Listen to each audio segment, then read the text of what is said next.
Good morning, sports fans. You're listening to 96.9 FM WHYR LP Baton Rouge Community Radio. This is Eric Hatfield along with Coach Perry Daniels, and we are here to bring you the latest, the greatest, the best, and the most entertaining in high school, college, and professional sports. You are listening to Louisiana All American Sports.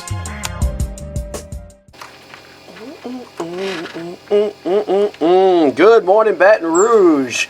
It's another disgusting day outside here. So it's kind of dreary out there today, man. Saturday, February 8th, 2014, and you are listening to Eric Hatfield and Coach Perry Daniels on 96.9 FM WHYR LP Baton Rouge Community Radio. And we're getting into the exciting part of the season for high school basketball. Let's start right there. We had some things go down last night that kind of shook things up in the area. Centerville beat Marpaw 61-41. Central beat Denham Springs 60-54. Christian Life squeaked out a winner over Southern Lab 58-57. Downsonville beat E.D. White 69-50. Dunham outlasted Redemptress 78-44. Here's where the surprises come in. And I guess to some it's really not a surprise. But East Ascension went down to McKinley last night. No surprise there. And pulled out the victory. Man, the McKinley Panthers have been playing some excellent basketball. Of course, if you tuned in Tuesday night to Louisiana All American Sports.com, you were treated to a really good contest between the McKinley Panthers. They hosted the Woodlawn Panthers. They beat Woodlawn by 6 in a game that was a defensive battle, defensive struggle. Perry, I didn't even see the game. I didn't even see the...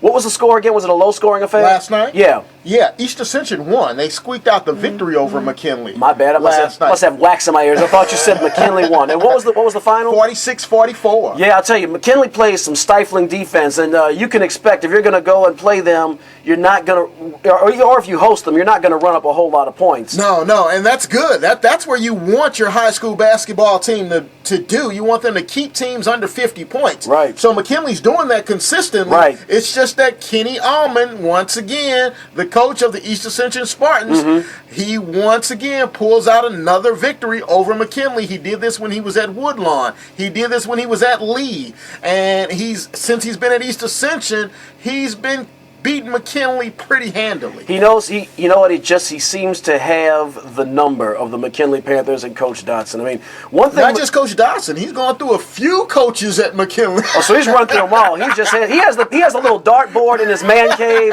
with a little McKinley Blue Panther on it and the M in the background. He's just, boom, hit the bullseye. Boom, hit the bullseye every time.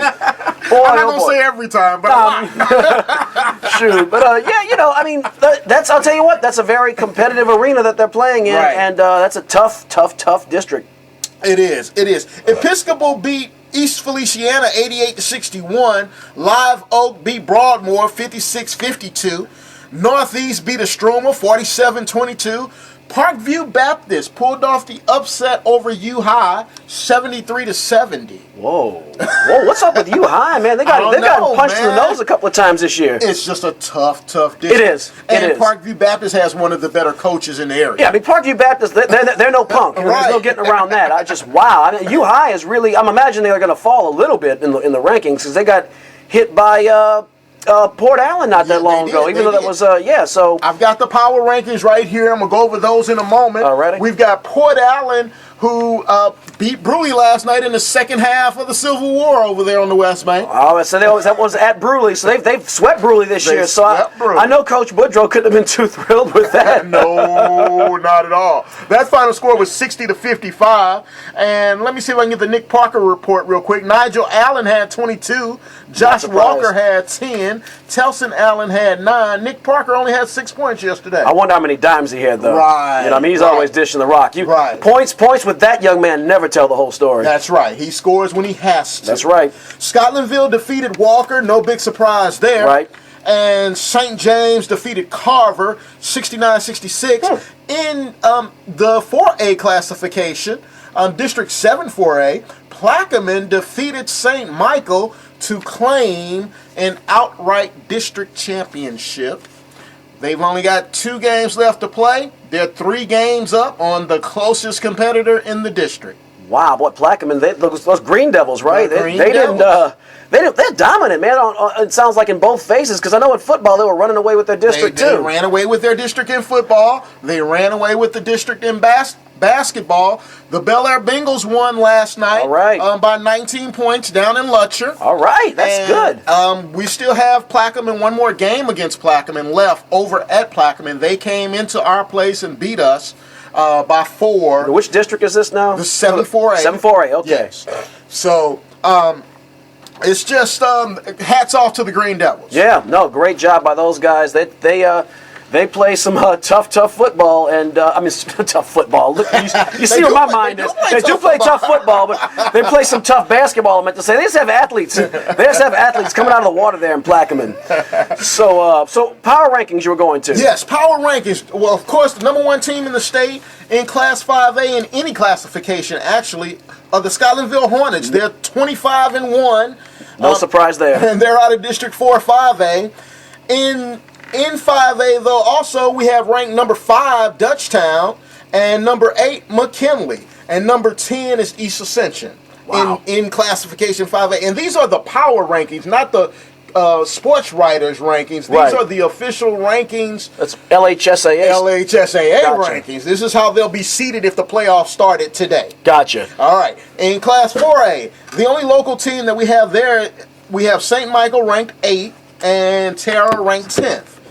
In Class 3A, the toughest 3A district in the state is in our area, 7-3A, with Port Allen, UHI, Parkview Baptist, West Feliciana, Brewley, Baker, and Glen Oaks. Right now, Port Allen's ranked number 3, UHI is ranked number 4, and West Feliciana is ranked 10th. So that is the toughest class. And we just mentioned that Parkview Baptist pulled off the upset last night over 4th-ranked UHI. So that's just an extremely tough district. And the last one that we'll go over is classification 1A, where the Madison Prep Chargers sit at number 3. No surprise there. The Christian Life Academy Crusaders, they sit at 6. Right. And Madison Prep went over to Christian Life, pulled off the W. I knew that was going to be a big game on Monday night, and I'll tell you, they have had the better of Christian Life when they played them. I mean, Christian Life's got to be, because last year, remember Jonathan Stove last second? That's shot. Right. He hit that shot at the buzzer. That's right. My bad. Oh my God. So yeah. So you have Coach Dale if you're listening. My fault. But I'll tell you what. Well, good for the Chargers, and that's some great basketball in the area. And Christian Life had another big game on Thursday or Friday. I can't remember. Friday last night. They barely beat Southern Lab. Southern Lab. Okay, I must have been when I stepped away. So that is. I'll tell you, there is some good basketball in the capital city. There's just. No ifs, ands, or buts about it. No ifs, ands, or buts. So, area code 225-343-9927, 225-343-9927, if you'd like to get in on the conversation here on Louisiana All American Sports. We've got a lot coming up today. We're going to talk, of course, about our up-and-down LSU Tigers. We're going to talk a little college basketball. Of course, we're going to go over the Super Blowout last week. Boy, was that disappointing. And actually, there's an event that happens once every 2 to 4 years, depending on how you look at it, the Olympics, this being the Winter Olympics in Sochi. The competition just started yesterday, but there's still plenty of news coming out there in Russia.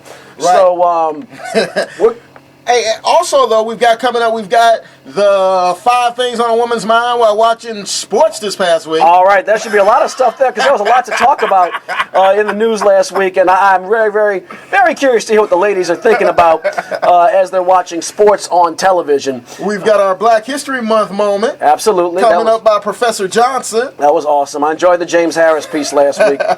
Really did. And, man, because the Super Bowl is such a food event. We've got a caterer coming on to talk to us about what his biggest orders were for Super Bowl weekend and some of his weirdest things that. Wow, now see, we're coming on. Our show ends at 12 o'clock, so people are gonna be hungry, man. You got people riding around in their cars right now, salivating, thinking about drumettes or some kind of gourmet food or sauce or hummus or who knows what. So that's gonna be good. It sounds like we got a whole lot of action coming up. We do. So let's go to a very brief intermission, and we'll go on to the college game. We got a lot coming up. We want to talk some LSU. We'll talk a little top 25 too, and we'll talk a little bit of NBA action if we get a chance to, just on the broad scheme of things. We haven't talked about it very much.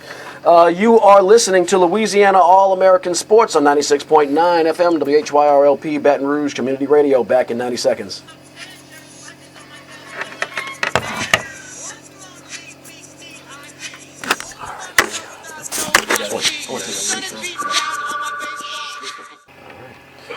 All right, I hope you guys enjoyed that little blast from the past from the Beastie Boys. Yes. Right now, Eric, we're going to jump right into our Black History Month moment, man. This is Professor Johnson. Professor, are you there? Yes, sir. All right. Talk to us about what you have for us today. Good morning, gentlemen. I would like to thank you and your listening audience for allowing me the opportunity to expand on the accomplishments of African-American sports figures. Today's individual is Ernie Banks. He was the first African-American running back to win the Heisman Trophy. Good one. I like this. Wearing the illustrious number 45, Davis competed collegiately for the University of Syracuse after being drafted to the Washington Redskins. Then he was almost immediately traded to the Cleveland Browns in 1961. However, he never played a professional game because he was diagnosed with leukemia in 1962. He was the subject of a Universal Films picture called The Express, based on the nonfiction book Ernie Davis, The Elmira Express. Davis competed in the Cotton Bowl in 1960 against the University of Texas. Davis played football for Syracuse University from 1958 to 1961. As a sophomore in 1959, Davis led Syracuse in the NCAA Division I football to an undefeated season, culminating with a 23-14 win. Davis found discrimination prevalent in college football during his Cotton Bowl Classic visit to the host Philly Dallas. Davis recalls that in the 1960 championship banquet, that the facility was segregated. Davis and his teammates were allowed to finish eating their meals, but they were told that they had to leave after eating. Wow. His teammates decided that they would stay, but the facility owners told them that they had to go as well. This is your Black History Month moment. I'm Professor Terrell Johnson of Baragani. All right, but hey, you know what dawned on my mind as I was driving in, Professor Johnson? Yes, sir. Soon and very soon, I'm gonna be able to call you Dr. J. Yes, sir. Yes, sir. No pun intended. No pun intended. PhD candidate? Oh, that's awesome, Professor. Congratulations in advance. Yes, sir. All right, man. Thank you much, man. We look forward to next week. Take care. Gentlemen. Have a nice day. You too. Peace. Bye. All right, that was I like the little takes he comes up with, man. Yes. That's a really good one. I mean, the Express with Ernie Banks. Now he was the first African American to win the Heisman Trophy. Yes, correct? He correct. came right on the heels of Jim Brown. That's correct. At Syracuse. I saw that movie, The Express. And it was a little Hollywood-fied in some ways, but it told a really good story. And he's, there's some excuse me. One thing that's fascinating about the history of our country, but especially in the 20th century, in the era in which we've been able to record our history with audio and video, and hence really document our sports history and arts and music, etc., is we have such a history in this country. We have lifelong legends. We have kind of what VH1 calls one-hit wonders, and we have a lot of folks who you always wonder what could have been or might have been for whatever reason. Right. You have guys like Len Bias is always the first one to come to mind. Man. And he did himself in. That was the basketball player, University of Maryland, picked by the Boston Celtics. I believe he was first overall in the '86 draft. Tragically died from a cocaine overdose and had limitless potential. But you got a guy like Ernie Banks, who through no fault of his own, he became sick, died of leukemia. Mm-hmm. He ran like a train, hence the term The Express. There's no telling what he could have been had he lived to have any kind of a football career. Right. So it's just I just thought that was great. It's good to hear different. Last week he was talking about James Harris, who had a pretty fruitful NFL career, played for longer than the average Bear, and he was noteworthy, because he was a trailblazer. So I really like the mix we have here. And Professor Johnson, thank you so much for calling us and giving us, a Black history angle, some Black history information with a sports angle. It's really enriched the show, and congratulations on the PhD pursuit. That's awesome. Yes, sir. Yes, sir. We're gonna go to the Bluff and move to college basketball, where the Southern University Jaguars today will take on the Grambling State Tigers. Ooh-wee. Showtime. Now that's up in Grambling. Don't go up to the activity center expecting to see the Jaguars show up today. No, that's in Grambling, Louisiana. The Grambling Tigers, man, are 1-17, 0-9 in the SWAC. And the last time they played Southern, Grambling lost 73-49. Whoa.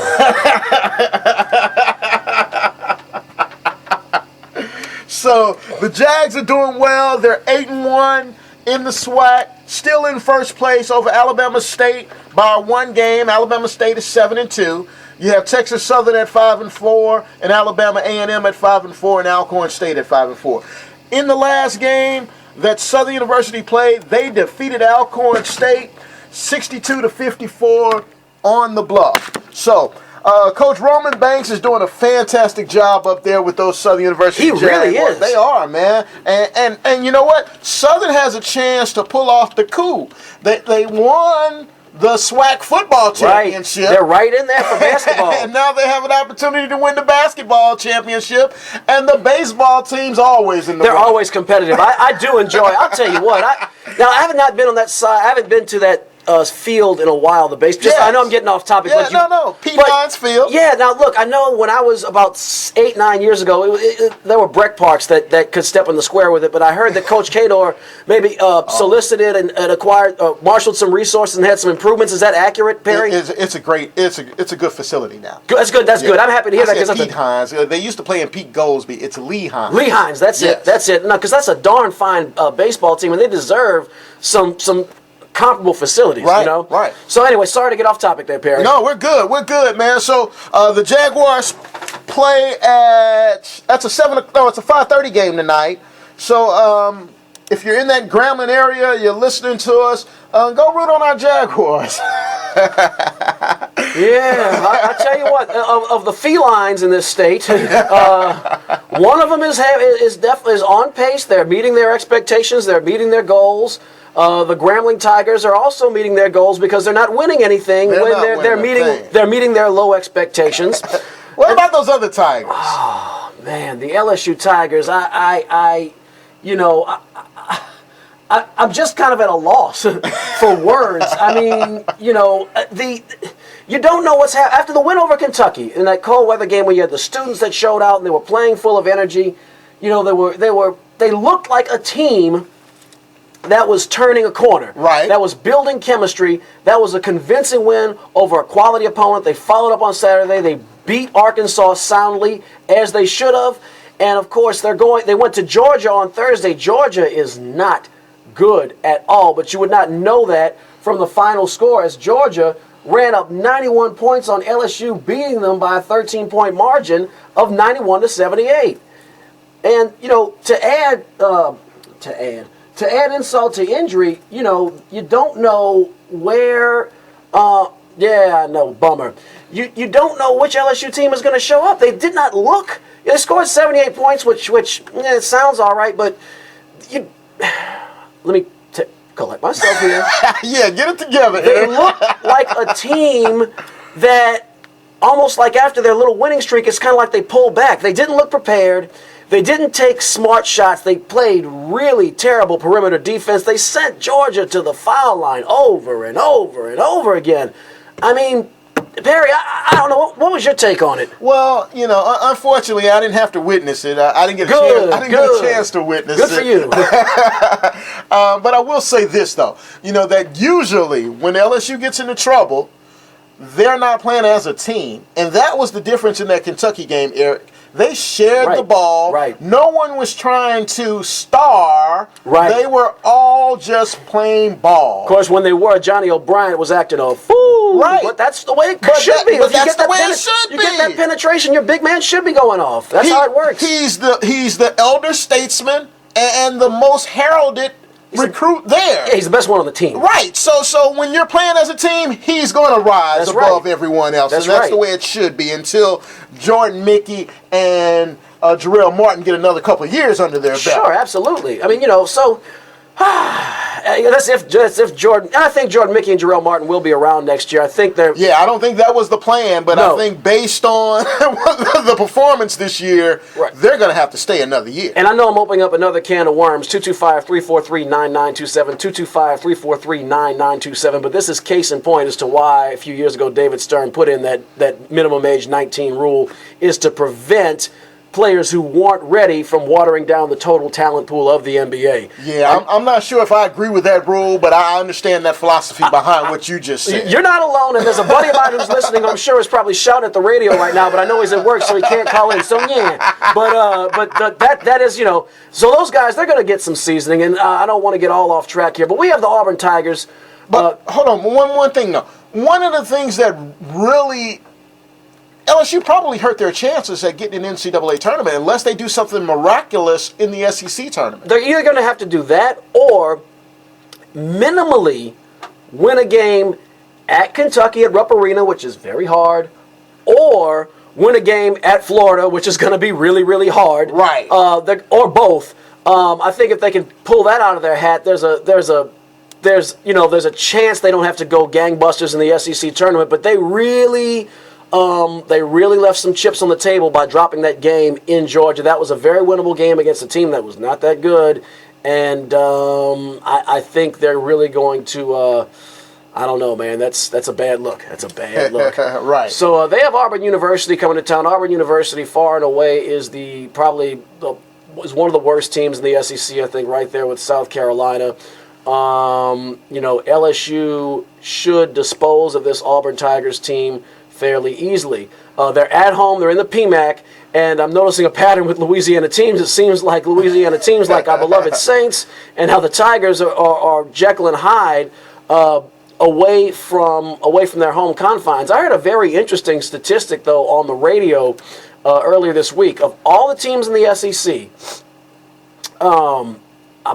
I might not be perfect on this, but I'm pretty close. What I think I heard was that every SEC team, except for South Carolina, has a winning record at home, and every SEC team, except for the University of Florida, has a losing record on the road. So that's indicative of just how tough it is to go on the road and win in the Southeastern Conference. Yes, so that's a telling statistic. And, and then last week I mentioned Arkansas. That was just ridiculous. I mean, 3-27. Now I guess 3-28 in your last 31 road games. That's a whole different story. But it's still very, very tough to go on the road and win in the Southeastern Conference. Right. What other basketball games do we have this week? So let's see. We got some top 25 action. I got to pull it up on the monitor. I left my notes in the car today. Shame on me. But we do have some top 25 action coming up.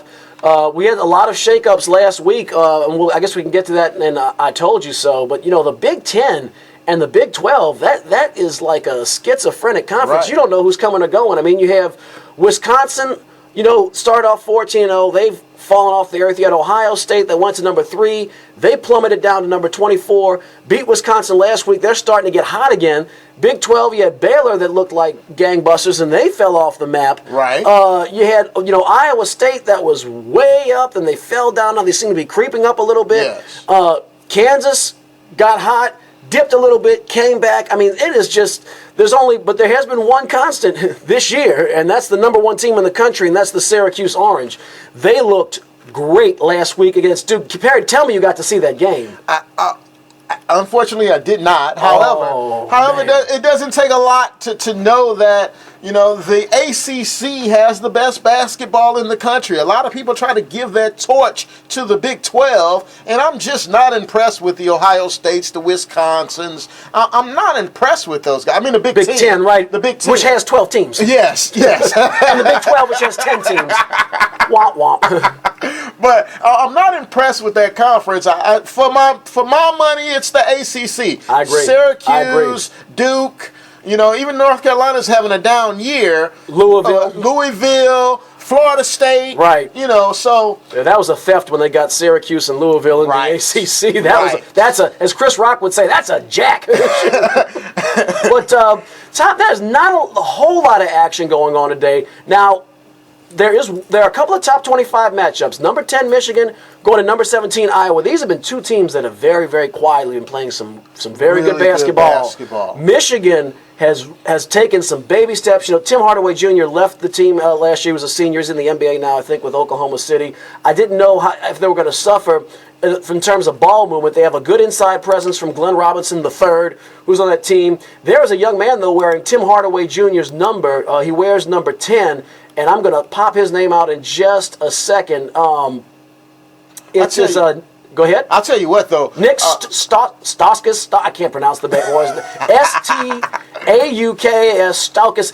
He's a baller. Stauskas. He is a baller. Go ahead, Barry. I'm sorry. No. I was just going to say, I agree with you that Michigan's playing really well. I know Caleb's listening to the show, a Michigan native. He texted me a couple of weeks ago, hey, Michigan's playing Michigan State today. I didn't want to tell him that I'd chosen against his Michigan Wolverines. And we chose wrong. Right, and we were wrong. So I'm on the bandwagon now. I like this Michigan team, and I'm going to go with them this week. You know, I definitely, and I'll tell you what, and I agree with you. I'm going to go with Michigan over Iowa. The one thing Iowa has, though, they're a good fundamental team, the Iowa Hawkeyes are. Yes. They move the ball well. They take high percentage shots, and they crash the boards well. And that is, you know, Michigan is the number 10 team in the country right now, but their Achilles heel is they suck at rebounding. I mean, they are bad. That'll hurt you come tournament time. They get bumped around. You see, you know, those larger players throw those hips out and start knocking guys out of the lane. They are not a strong rebounding team. So, and they're playing at Iowa. So that's kind of the one thing to kind of keep your eye on. Right. Also, we have number 24 Gonzaga, which is playing some really good ball, and they won. Either last night or night before, but they won big earlier this week. Anyway, they are playing Memphis today. They're going to Memphis. Memphis, a traditional powerhouse. They're not gangbusters this year. I'm going to take Memphis because they're playing at home, but Gonzaga's playing, you know, they're playing great basketball. Yeah. You know? Let me tell you, Eric, Gonzaga is road tested. Playing on the road doesn't affect Gonzaga. Right. And Memphis can't seem to beat top 25 teams for whatever reason. They have struggled with quality opponents. They really have. They've been a little. They've beat one. Correct. Of course, they beat our Nickel State Colonels also early this year, and our friend Coach Cone. Speaking of Nickel State, man, did you see the Stephen F. Austin score? What was the final? Oh man, it's like, yeah, it was horrible, man. At one point, it was like 60-17. Oh, Coach Cone's got him playing some defense out there. No. Stephen F. Austin. Oh, no. Yeah. No way. Yeah, I was shocked. Oh, my goodness. Coach, if you're listening, what happened? Was it the snow? Was it the food? Because, I mean, we've looked at the scores. They got it. I mean, they can play ball. Well, let me tell you now, Coach, you know, hey, we love Nickel State, but this Stephen F. Austin team looks pretty good on paper. They're 10-0 in your conference. Oh, so they're the big fish in the small pond. They're the big fish, and it seems like they're head and shoulders above everyone else. A couple of things I want to point out. Those were all the top 25 games that are being played today. Just two of them. I just wanted to point out some teams that are in the top 25 that you might not be aware of. Wichita State was in the Final Four last year. Frankly, they're the king of Kansas right now. That guy, Clee Anthony Early, that guy can play some ball. Yeah. I love their coach. His name is on the tip of my tongue, but bright guy. San Diego State's 19-1. They've been playing good ball all year. Of course, they're out. I want to say they're in the WAC. So you kind of take it with a grain of salt, but they've been really hammering their competition by some pretty healthy margins. Also, Creighton, I believe Creighton played and won last night. They're also playing some world beater basketball there. The St. Louis Pelicans are 20-2. St. Louis is yep, there you go. That's a mid-major team that every year is always good and they're competitive, but they're really good this year. And they're actually a better basketball team than the University of Missouri. Yeah, I agree. I agree. They are. They absolutely are. I think right now they're probably more the Kings of Missouri than Missouri are. They are.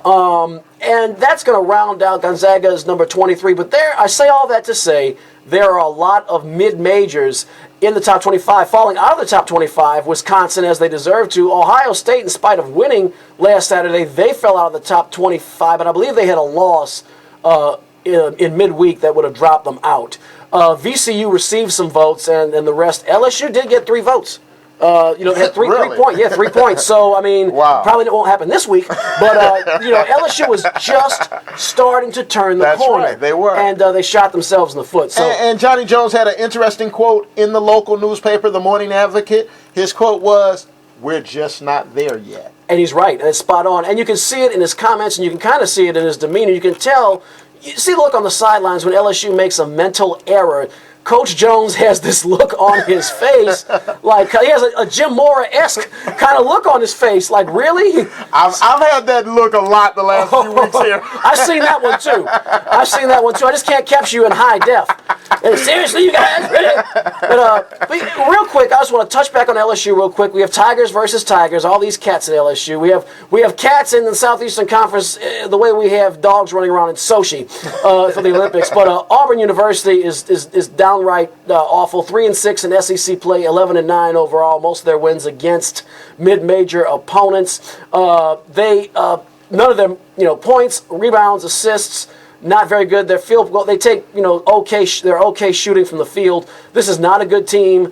Their leading rebounders, they have 2 guys averaging 6 a game, and it falls off after that. This is a game in Tigerland where we should hammer them pretty hard. So I'm taking LSU. Yeah, I'm going to take LSU. And just to update that Stephen F. Austin team, man, that Stephen F. Austin team is 21-2. And 10-0 in the Southland Conference. You know what, Perry? And you know what? It's funny, when I was talking about teams that received a couple of votes, I did see Stephen F. Austin had a point or 2. Yes. So after that, they might, if they don't crack the top 25, they're going to come awful close. Right. That final score of that game was 93-64. Well, I'm not going to say it's respectable, but it's better than 17. Yeah, the halftime score was 55-17. All right. Well, at least Coach Cone and company saved a little bit of face there. A little bit of face, man. All right. So we got to transition, man. Yeah. Look, I'm going to say, speaking of making picks and saying "I told you so," let's go back to last week and see where you can tell us "I told you so," and we can say "I told you so." It's our regular "I told you so" segment. If you want to get in on the conversation, area code 225-343-9927, 225-343-9927 to get in on the Louisiana All American Sports radio show with Eric Hatfield and Coach Perry Daniels. We have a very entertaining "I Told You So" coming up.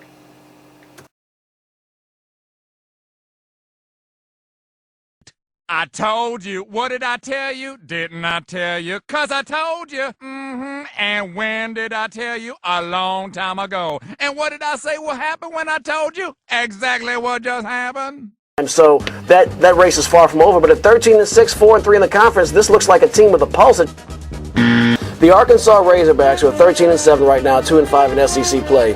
In their last 30 games played away from Fayetteville, Arkansas. In other words, games that were not played in their own building. Their record in the last 30 games not played in Arkansas is 3-27. Really no way I can see Arkansas winning this game. They can't stop Johnny O'Brien. They're not going to stop LSU.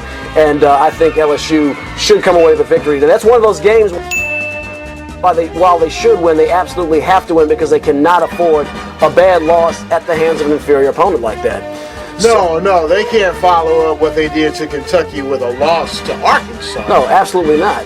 And then they have Georgia later this week on Thursday in the Stageman Coliseum. That's another very winnable game against the Georgia Bulldogs. Georgia's not not very good at all, really, at any level this year. That's a game, even though it's a road game, they should hammer Georgia pretty hard.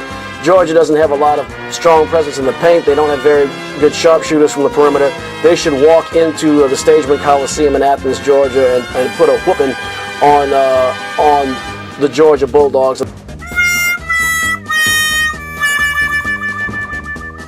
Big game today. We have the Duke Blue Devils, ranked number 17, going to the Carrier Dome to play the Syracuse Orange. Yeah. Jabari Parker and those Dukies have been a little up and down, more ups than downs, but they don't quite have that bulletproof aura they've had about them this year. Meanwhile, the Syracuse Orange had C.J. Fair and Jeremy Grant are scoring and rebounding machines. I like the Orange at home today. I like the Orange as well. I don't think Duke is playing really good basketball right now. It's just that the Orange men are a little too tough in the Carrier Dome. Well, there's something else But this you know year. what, Eric? I think they stay undefeated. However, the team ranked just above them that has to go into Cal today. You think the Arizona Wildcats are going to lose at Berkeley? Really? In Cal today. Really? Heck no. I don't even have that on my list, but no. Now, I have not looked. I have not done my research. I've not looked at key players, but I'm taking Arizona over California. Okay.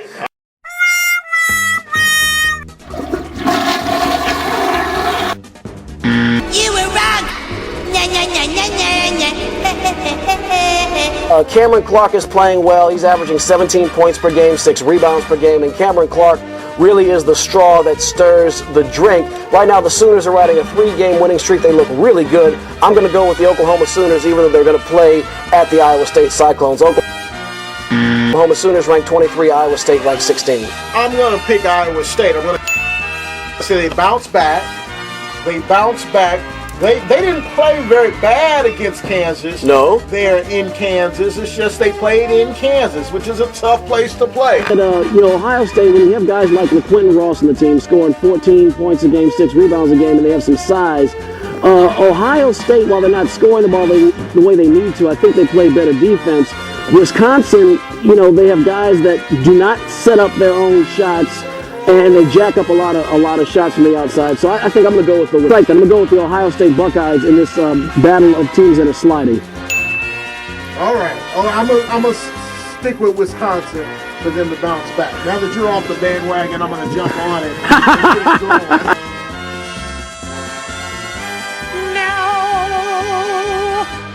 I'm going to say Seattle's going to get this victory today. And Coach Pete Carroll will be crowned the head coach of the Super Bowl champions. I'm going to stick with the Denver Broncos like I kind of do, and I've always come to regret it every time I've done this, but I'm going to go on Peyton Manning's good credit in that game and go ahead and take the Denver Broncos. But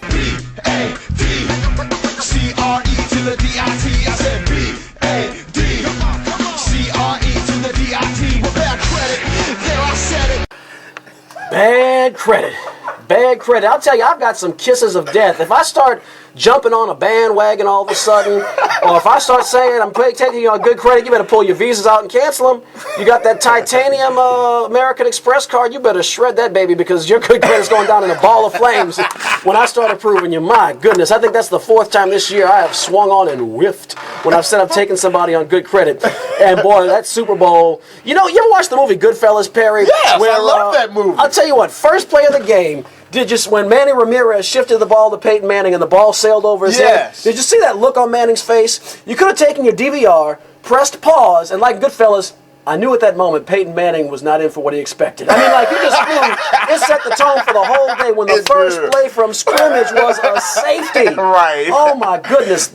Can you imagine? You know what, man? We need to check with the fixer because I wonder what were the odds that the first score in the Super Bowl would be a safety. The funny thing is, actually, I remember hearing that's called a prop bet, a proposition bet. I've heard 50-1. That's why I heard that on the radio a lot. So Vegas here's the thing, they cleaned up on the game bets because more people took Denver. They got hammered on a lot of prop bets. So depending on what sports books took which bets, but Vegas in general cleaned up. Vegas, I heard it was a record profit this year because so many people were on the Denver Broncos bandwagon. But that would be a good fixer question. Yes. We've had a lot of fun this year with kind of mocking some priceless sound bites from NFL coaches. And anyone who's listened to this show at all knows that I love to poke fun at former New Orleans Saints head coach Jim Morris Sr. He's one of my favorites all time in the soundbite department. I'm going to play the full version of something that I've used and chopped up in bits all year long, but it's interesting because if you think about the context in which he said this and think about what happened on Super Bowl Sunday, the parallels are kind of eerie. Check this out. Well, I'll start off by saying this. Do not blame that game on the defense, okay? I don't care who you play, whether it's a high school team, a junior college team, a college team, much less an NFL team. When you turn the ball over 5 times, 4 interceptions, 1 for a touchdown, 3 others in field position to set up touchdowns, you ain't going to beat anybody I just talked about. Anybody. All right? And that was a disgraceful performance, in my opinion. We threw that game. We gave it away by doing that. We gave them the friggin' game. In my opinion, that sucked. You know, you can't turn the ball over. Wow, that was dead on, Eric. That's exactly what happened. Right. I mean, after that, you know, the rest was playoffs. But, I mean, you know, which I think we've beaten that in the ground. But I'll tell you what, that was a game in 2001. The Colts lost to San Francisco. Peyton Manning tried to thread a lot of needles and got burned that time, turned the ball over. And really, that was the beginning of the end of the Moore regime there. And I remember right after that, Peyton Manning responded, well, when he says we turned the ball over, when we said we threw 4 interceptions, he really means I did. And I guess we'll have to look at that. He was almost, there was almost an indignance in Peyton Manning's voice, but here it is, lo and behold, 12 years later, and it's been in what was supposed to be his coronation, his legacy game, it wound up being his undoing. Right. I mean, that, so, look, Super Bowl Sunday, we've been treated, one thing I will say, I am in my late 30s, and we have been treated to a lot of good Super Bowls in recent years. But when I was a child, we got treated to some not so great Super Bowls. That brought me back to childhood a little bit there. I don't expect to see too many more of those, but the Seattle Seahawks put a whooping on Denver. And I believe we have some more Super Bowl commentary. We should be able to hear me. Who do we... Yeah, Eric, look. Man, one of the biggest things about the Super Bowl are the parties and the food associated with the parties. So I got one of my buddies who's the biggest caterer in the Midwest to call in and tell us what were some of the things that were, what were some of the most popular catering items for this year's Super Bowl. This is J Love from J Love's Catering. Are you there, J Love? Yes, Mr. Perry Daniels, I'm here. All right. Good morning, sir. That's my partner. That's my partner, Eric Hatfield. J Love, if you could tell us what was the most popular item ordered for Super Bowl catering?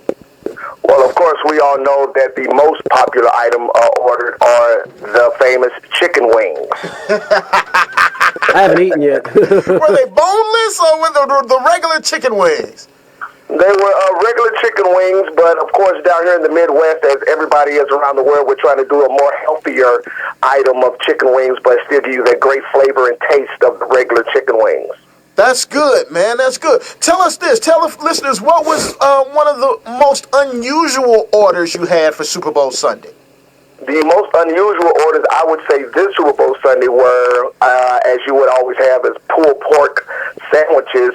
The most thing they were trying to do was go more healthier with pulled chicken or pulled turkey sandwiches. That's different. That's different. Yeah. That is different, man. Yes, wow. Sir.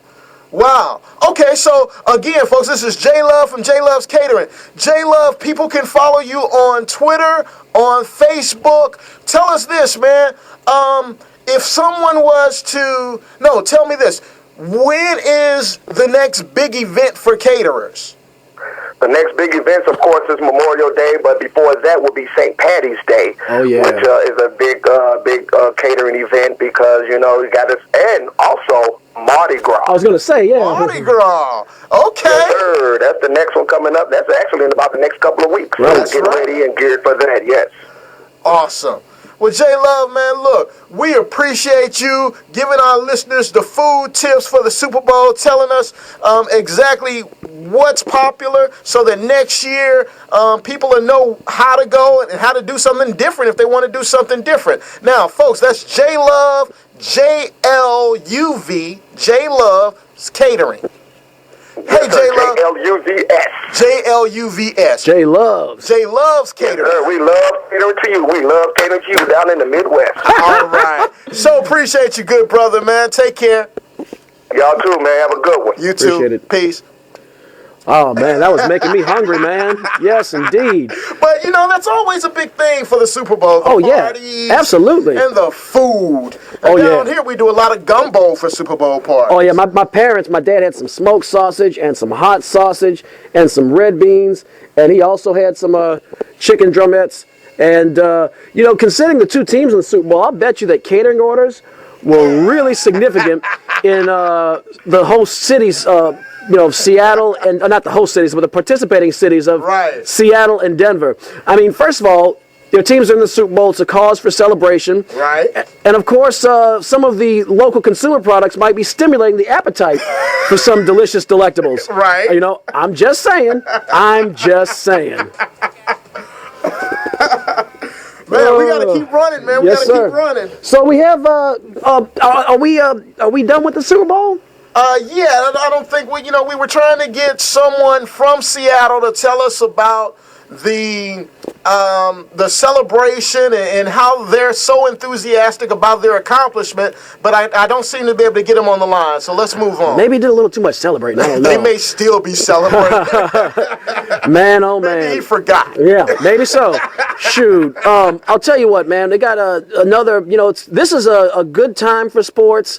One thing about the Super Bowl, they're really two great times for sports. One is in October because you have all four sports going at once. You have basketball and hockey coming back. You have baseball in postseason. The NFL is really ramping up.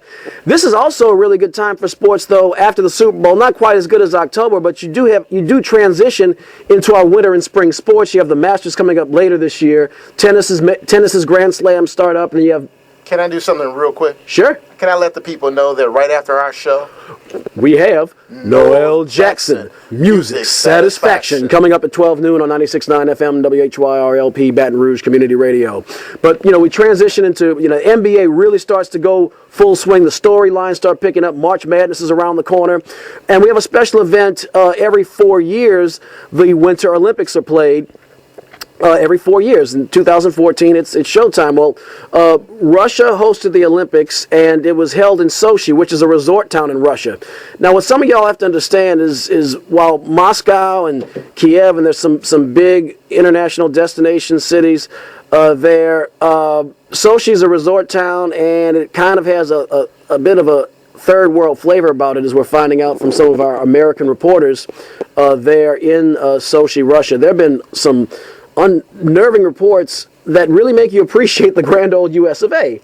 You got, there have been reports of stray dogs running rampant, and then once reporters started talking and tweeting about it, 2 days later they disappeared. Russian officials said they were relocated. It sounds like they were relocated kind of the way Aaron Hernandez relocated Odin Lloyd. We have a call on the line, but I'm going to just keep you guys up to date on what's going on in Sochi. We have, talks about the water being unsafe. In some cases, the water not running. Then when it's running, it kind of had a brownish, yellowish color. We had a lot of reports of surveillance cameras in hotel accommodations. I mean, just things that really made your head turn. So the Olympics in Sochi, and then to make matters worse, in the opening ceremonies, that's our female. In the opening ceremonies, we had the 5 Olympic rings. They didn't all light properly. I mean, it's just been, they only had 7 years to prepare for this. You think they'd have gotten this stuff right. We're going to really quick, before we start beating down our comrades to the east, we have a caller on the line, and let's see what we got.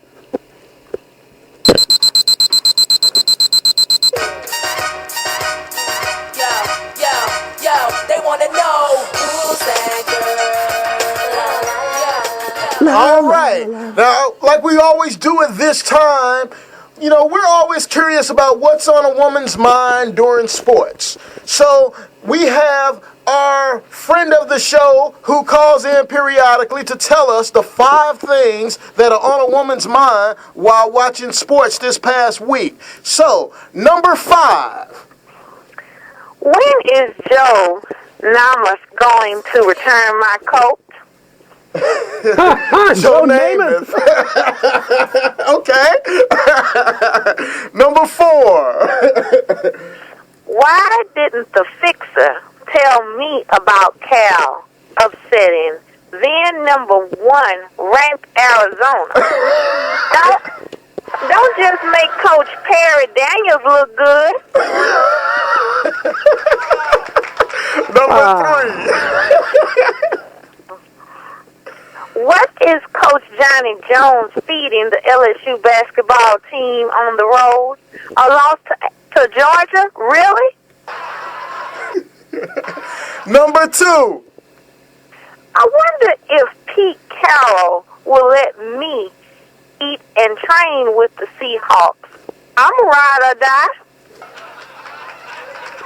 And the number 1 thing on a woman's mind while watching sports this past week. Doesn't Peyton Manning know in the Super Bowl it's Hutch pass, not Puff pass? Thank you very much. Those are the 5 things that were on a woman's mind while watching sports this past week. Bye-bye. Yo, they wanna know who's that girl. Come on. Oh, Lord. Yeah, Joe Namath was rocking that fur coat, baby. He was, I man. always liked some old Broadway Joe. He was one of those favorites from, like, before I was born. That guy is a fool, man. I read a book about his experience in Alabama. That guy can party. Man, he can party. But look, man, let's get back to the Sochi. Yeah, man. Deal. So I had a friend of the show, take he had an undercover one of those voice recorders, yes, because he was just shocked and amazed, stunned and appalled at the second-rate accommodations. Perry, you're going to be shocked at what he shared with us. You've got to listen to this.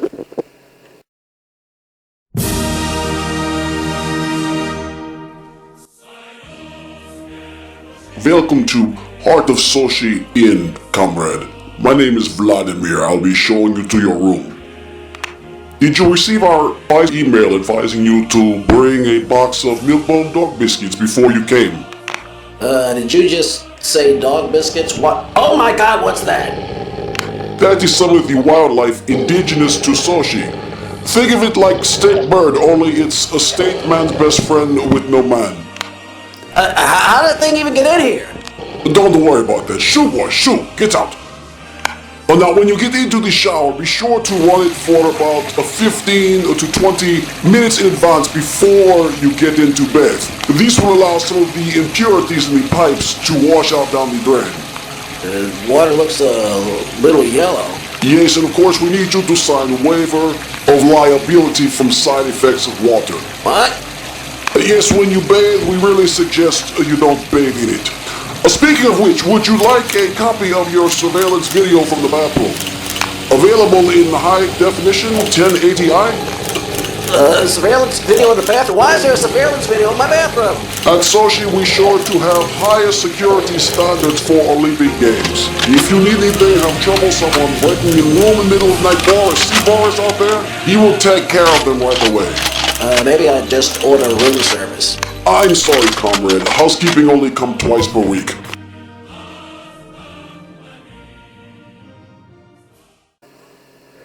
Yeah, I'm just, all I can say, man, is Godspeed and stay safe, because that sounds real. That was good, Eric. I want you to know that was good. Well, no. We try to have a little fun with it. I mean, we can't just talk X's and O's for 60 minutes on the radio. Right.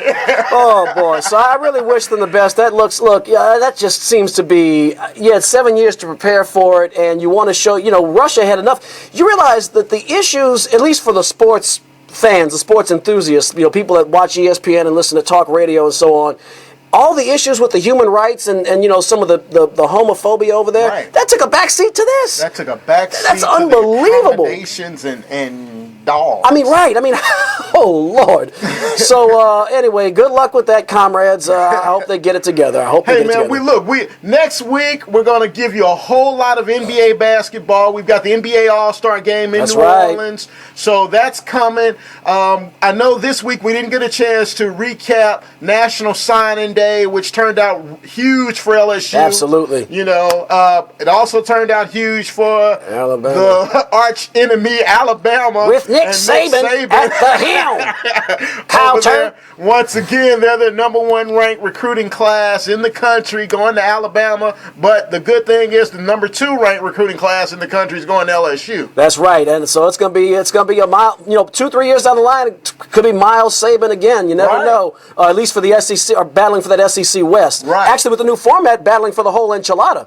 Possibly, The new format. With the the playoff system. with the old system, the odds of those two meeting again are slim to none. Right. But I mean, with the play-in game, it's very, very possible. Yes, you're absolutely correct. NBA action. We had our Pelicans last night. They played a really solid game at home against the Minnesota Timberwolves. The Pelicans they look like a team that's starting to grow. They're only about 7 games back of that last playoff spot in the West, and that it really has been the Wild Wild Western Conference from 7 seed on down. So I don't know if they'll make the playoffs this year. I think they can push for it if they stay healthy, but I like what's going on in New Orleans. That team is finally starting to turn the corner down there, and it's long overdue. Like they're starting to turn the corner.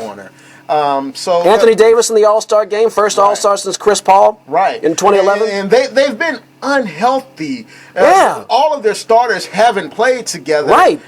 So now they're finally getting healthy. And poor Ryan Anderson, his career could be in jeopardy with the neck injury and all. And that was he was a huge pickup that we got. So I mean, they're that's good coaching, and that's patience and growth and maturity, and I really hope it continues because that team and that city deserve some good basketball down there in New Orleans. In the Smoothie King Arena. Yeah, I heard about that, man. The Smoothie King Arena. I'm like, Dippin' Dots didn't want to get any on that action, or Baskin Robbins. Smoothie King, boy, oh boy, that's something that they tell you it's healthy, but it makes you fat.